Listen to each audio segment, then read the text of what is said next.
നമസ്കാരം. കനാന്യക്കാരിയായ സ്ത്രീയുടെ പ്രാർത്ഥനയെക്കുറിച്ചാണ് ഇന്നത്തെ വേദവായന. എത്രമേൽ പ്രതികൂല പ്രതികരണങ്ങളാണ് അവൾക്ക് നേരിടേണ്ടി വരുന്നത്.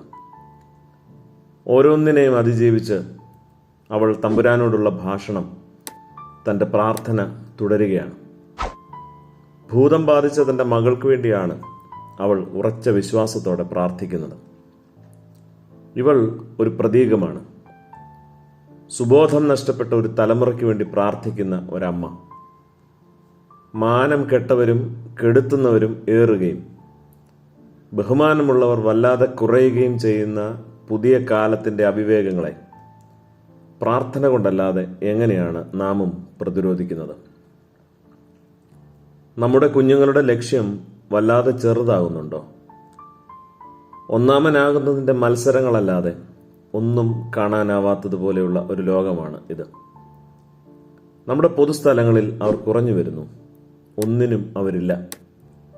മൈതാനങ്ങളിൽ പന്തുകളി നടത്താറില്ല. മരണവീടുകളിൽ അന്തിപ്പാട്ട് പാടാനില്ല. മുത്തശ്ശന്മാരുടെയും മുത്തശ്ശിമാരുടെയും വിരൽ തുമ്പുകളിൽ ഒരു ഊന്നുവടി പോലെയും അവരെ ആരെയും കാണാനില്ല.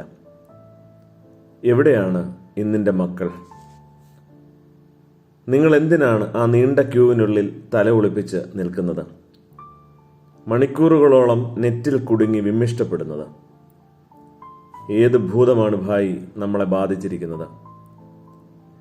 അമ്മമാർ എല്ലാ കാലവും നമുക്ക് വേണ്ടി പ്രാർത്ഥിക്കുന്നവരാണ്. അല്ല, അമ്മയെന്നാൽ പ്രാർത്ഥന എന്നൊരർത്ഥം നൽകിയാലും തെറ്റുവരാൻ ഒട്ടുമിടയില്ല. ഡോക്ടർ രാധാകൃഷ്ണന്റെ ഒരു വാക്കുണ്ട്: ഏതു തരം വിളക്കിലായാലും വെളിച്ചം അന്ധകാരത്തെ നീക്കുന്നു. ഏതു തരം ഉദ്യാനത്തിലായാലും റോസാപുഷ്പം ചൊരിയുന്നത് ഒരേ പരിമളമാണ്. വിജാതീയായ ഈ സ്ത്രീയുടെയും മകളുടെയും ഓർമ്മയും അതിലെ ദൈവകരുണയുടെ ഭേദമില്ലാത്ത പൂവിടലും പ്രകാശനവും ഈ നല്ല പാഠത്തെയാണ് സിരകളിൽ ഉണർത്തുന്നത്. നമസ്കാരം.